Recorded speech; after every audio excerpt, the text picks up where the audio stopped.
I've been thinking about something that's probably on a lot of pitchers' minds, or maybe coaches too, finding practical ways to actually get better on the mound. We got some really interesting stuff sent over, and today, yeah, we're going to dig deep and pull out the actionable insights. Absolutely. It's time for a deep dive focusing on those practical pitching tips. We're looking closely at materials from Texas Baseball Ranch, Ultimate Baseball Training, specifically their YouTube content. Really good stuff there. Yeah, and what jumped out at me right away was how they frame it. It's less about finding some single perfect throwing motion, and more about efficiency and how you move. Exactly. Yeah. Efficiency. And spotting those common, well, they call them disconnections, that can really hold a pitcher back or even cause problems. Right. It's not about forcing everyone into the same mold. It's more like, okay, let's understand the movements that work and fix the ones that, create unnecessary stress or limit what a pitcher can do. That's the core idea. So our goal here is pretty straightforward. Give you some solid practical takeaways. Whether you're pitching yourself or maybe you're guiding other pitchers, these are things you can actually think about and, well, maybe even apply pretty quickly. Okay, let's jump in. One of the big foundational ideas they hammer home is this concept of late launch. Now, launch, just to clarify, is simply when the ball actually leaves the hand. Right. And the key difference is where that happens compared to your body. So late launch means you're releasing the ball further out front. Early launch is, well, the opposite, releasing it closer in further back. They give some great examples, like think about Roy Oswald or Roger Clemens. You picture them, and the ball's coming out way past their front foot. That's the classic late launch picture. Yeah, definitely. And conversely, an early launch means the ball's gone much closer to the pitcher's head, really. Yeah. What's interesting is that they point out, for a lot of elite guys, this late launch isn't something they're consciously trying to do. Oh, really? Yeah, it often just happens naturally when their mechanics are super efficient. It's like a result, not necessarily the primary goal itself. And this is where it gets really practical, I think. They link that late release directly to reducing stress on the arm's soft tissues. We're talking ligaments, tendons, the UCL, the labrum, the important stuff. Exactly. So it's not just about performance, although it helps there too. It's fundamentally tied into arm health, staying healthy long term. Yeah. Durability. Right. And they tackled that word extension too, because people think you just need to reach further. But it's not just reaching. It's more about how your whole body rotates into that good release position. It's a whole body sequencing thing, not just an arm action at the end. Okay, that makes more sense. And they made it clear this isn't just a pitcher thing, is it? Like, this applies across the diamond. Absolutely. Shortstops, outfielders, catchers, Yeah.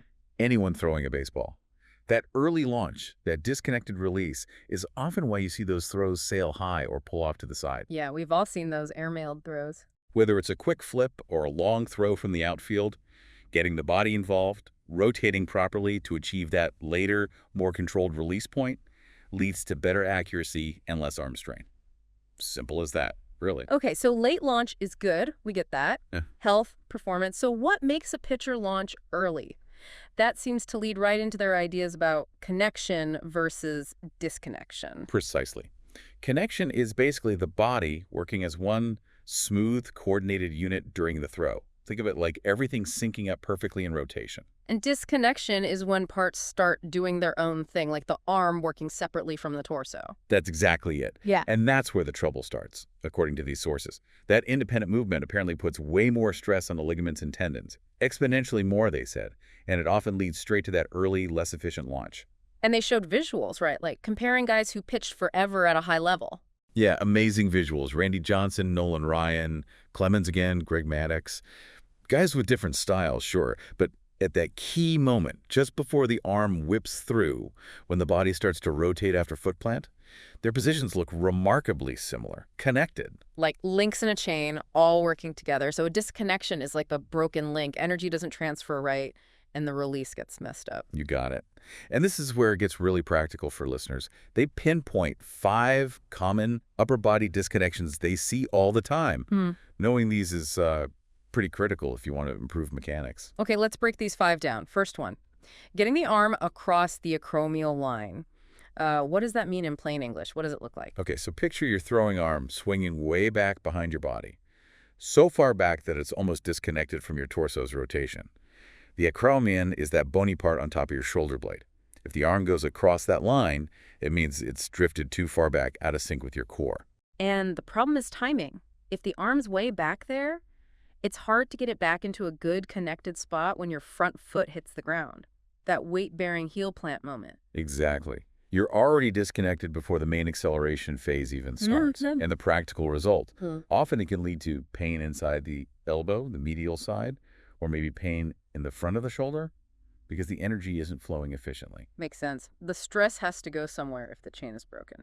Okay, number 2, the inverted W. Hear this one a lot. What's the inefficiency here? Right, the inverted W. This describes a point where the elbows are up higher than the shoulders, but the hands are still down low. Creates that kind of W shape with the arms, if you look at it right. But they did say it's not always a disaster, right? Like the severity matters. That's a really important point they made. A little bit might be okay for some guys. They can compensate. But it's like that across acromial line thing. The further you go, the harder it is to get back connected by heel plant. A really pronounced inverted W at that specific moment, heel plant, that's generally seen as a big problem. Because the arm is way behind the rotation. It has to like slingshot to catch up. Yeah, it's got a lot of catching up to do. Puts a ton of stress on the arm. And they frame it with their pain recovery performance idea. If you see that inverted W and you're having pain or you're just not recovering well between outings, it's definitely something you should look at addressing, practically speaking. Right. Even without pain, it sounds like it's just not an efficient way to throw long term. Generally, yes. Optimizing for health and consistency means trying to avoid that severe disconnection. Okay, third one. Elevated distal humerus. Fancy term for the elbow being above the shoulder at heel plant. Now, some people think that's good, right? Helps get on top of the ball. Yeah, that's a common belief. But the Texas baseball ranch folks argue differently, focusing on efficiency again. They say, yes, the arm comes up during the throw, but it should mostly be pulled up by the trunk rotating powerfully, not by lifting the arm up high on its own before rotation really kicks in. Doing that, lifting it independently way above the shoulder, they call that a disconnection. They use that kettlebell analogy, which I thought was great. You wouldn't hold a heavy kettlebell with your elbow way up, would you? No way. You'd instinctively keep it lower, more stable. They call that the packed humerus position, elbow below the shoulder. That gives you a solid base. When the trunk rotation pulls the arm up from there, it's efficient, less stressful. Lifting it early puts strain on the front of the shoulder inside of the elbow. And you can kind of feel it, right? They said try holding your arm down, palm forward, feels relaxed, then lift it high, palm away. You feel that tension build. Exactly. That tension isn't helpful. And keeping the humerus packed actually makes it easier for the arm to lay back naturally, which you need for velocity. It sets up that sequence better. Okay, number 4. Forearm fly out. The name kind of gives it away. What's happening there? Forearm fly out is when your forearm opens up too wide too early. So think of your arm making an L shape at some point. With fly out, that angle gets bigger than 90 degrees way too soon, specifically at weight-bearing heel plant. And in a good connected throw, the arm stays inside 90 degrees longer while the body rotates, keeps it more controlled. That's the idea. When the arm flies out early like that, it's often because it's disconnected, kind of flinging out due to centrifugal force, trying to create speed on its own instead of letting the body do the work first. And that puts extra stress, again, front of the shoulder, medial elbow, timing's off. And it affects more than just injury risk, right? They mentioned recovery issues, even control, like the ball getting hidden. Yeah, definitely. Bad recovery. Sometimes the ball stays hidden behind the body too long, which messes up the glove side too. And they noted breaking balls can get loopy, harder to command. They mentioned Scotty Kazmir improving after fixing his forearm fly out, shows it has real performance impacts. Okay, last one, number 5. Glove side disconnection. We focus so much on the throwing arm, but the front side is obviously huge. Critically important. They stress you need a stable glove side. It needs to stop its forward momentum right around heel plant. That creates a firm pose for the rest of your body to rotate around powerfully. And what goes wrong? They mentioned a few things, like yanking the glove. Yep, yanking the glove across your body. Yeah. That pulls your whole torso off its rotational path, makes the throwing arm late or out of sync. Or just leaving it hanging out there. A false block. Right. The glove arm just stays extended, doesn't provide that firm stopping point. Right. So the hips and torso can't rotate fully, loses power, loses efficiency. And then just no block at all. Yeah. Where the glove arm just does its own thing. Yeah, where it acts totally independently, the elbows don't work together. They pointed to NFL quarterbacks, actually. Watch how stable their front side is when they throw. That allows for that powerful rotation. Good comparison. So if your glove side isn't right, it limits rotation and messes with accuracy. Missing high arm side or low glove side. That's a very common pattern they link to glove side issues, yeah. Yeah. Limits rotation, messes up the release point. Wow. Okay. So those 5 disconnections give a really clear picture of what can go wrong mechanically. But how do you actually fix them? They talked about connection balls and drills. Yeah, that's the practical application piece. The Mhm. connection balls, specific drills. They're designed to give the pitcher kinesthetic feedback. It's about feeling the connected movement, not just hearing about it. Oh, so it helps you feel when your arm is trying to work independently, teaches the body how to stay synced up for each of those 5 issues. Exactly. Building that feel, that muscle memory for connected movement.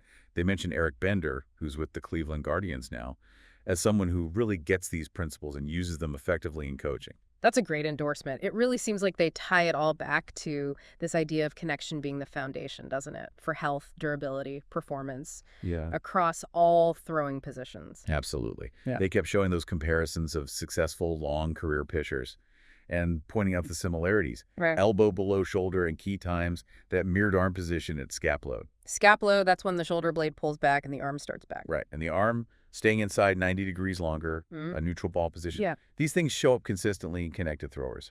Even the really hard throwers, like Chapman. Yeah, they showed him too. The core connection principles are there. Maybe posture looks different, some stylistic things vary, but the fundamental connection is present. And that connection leads to. That late launch, Yeah. which, as we said right at the start, seems key for both staying healthy and throwing hard. Okay, so the mechanics are obviously crucial, but the sources didn't stop there, did they? They broadened out to talk about the whole picture of pitcher development. Very important point.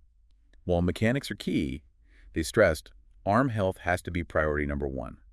Gaining velocity, but getting hurt in the process. That's completely counterproductive, doesn't help anyone. And they had that money slide concept, which basically said velocity isn't just one thing, it's a mix of improving the good stuff and reducing the bad stuff. Exactly. Improve things like intent, really meaning to throw hard, skill-specific strength, mobility, how efficiently your nerves talk to your muscles, coordination using your posterior chain. Yeah. While at the same time, you reduce the mechanical inefficiencies, the disconnections we talked about, physical limits, any confusion in training, and crucially, any pain or discomfort.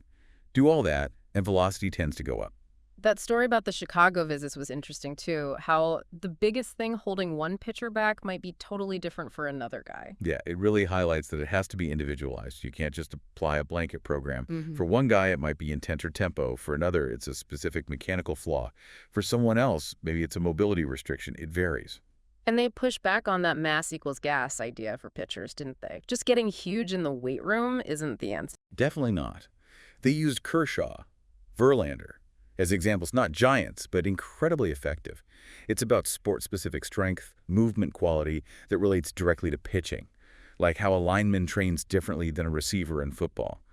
Pitchers need pitcher-specific strength work. And mobility too, not about being crazy flexible, just having enough range of motion to move efficiently for pitching. Exactly. Functional mobility. And just being a great athlete overall doesn't automatically make you a great pitcher.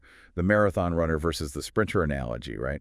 Conditioning needs to match the specific demands of pitching short bursts, recovery, etc. So coming back to those disconnections, besides just injury risk, how else do they show up? You mentioned pain, tightness. Right. Pain, tightness, tenderness. Those are signals. Could be a structural issue, or it could be the mechanics causing stress, especially when you ramp up the workload. But also recovery, right? Like not being able to bounce back. Yeah, that's a huge one. If a pitcher looks great one day, then the next time out the velocity is way down, or they can't find the strike zone. That inconsistency, that struggle to recover, is often a big sign that the mechanics are inefficient. The body's working too hard, straining too much because of those disconnections. Affects all throwers, not just pitchers. And accuracy too. You said specific disconnections lead to specific miss patterns. Mm-hmm. Like getting across the acromial line or that early launch often leads to missing high arm side or low glove side. The inverted W can contribute to that too. They're not just random misses. They often stem directly from these mechanical flaws. Think about a shortstop pulling a throw or an outfielder sailing one. Same principles apply. Okay, so wrapping this all up, the big takeaway really feels like this. Understanding those mechanical flaws, those disconnections, and working to fix them is just fundamental. It impacts everything: health, durability, consistency, performance. Absolutely. The practical path often involves aiming for that late launch, focusing on keeping the body connected through the throw. But you also have to remember the bigger picture, right? The specific conditioning, the recovery, addressing physical limits. It's all part of the puzzle. So maybe the challenge for everyone listening is this. Take a really honest look at your own throwing motion or your player's motions. Don't just look at the radar gun. Look for those 5 disconnections. And think beyond just injury risk. Ask yourself, how might these little inefficiencies be affecting consistency day to day? How quickly do I or they recover? Are those missed patterns related? Could fixing some of this stuff unlock potential we haven't seen yet? That's the critical thought, isn't it? Really understanding the why behind efficient movement. Hopefully this deep dive has given everyone some useful, practical things to think about. And, resources like Texas Baseball Rancher out there if you want to go even deeper and really refine things for better health and better performance on the field.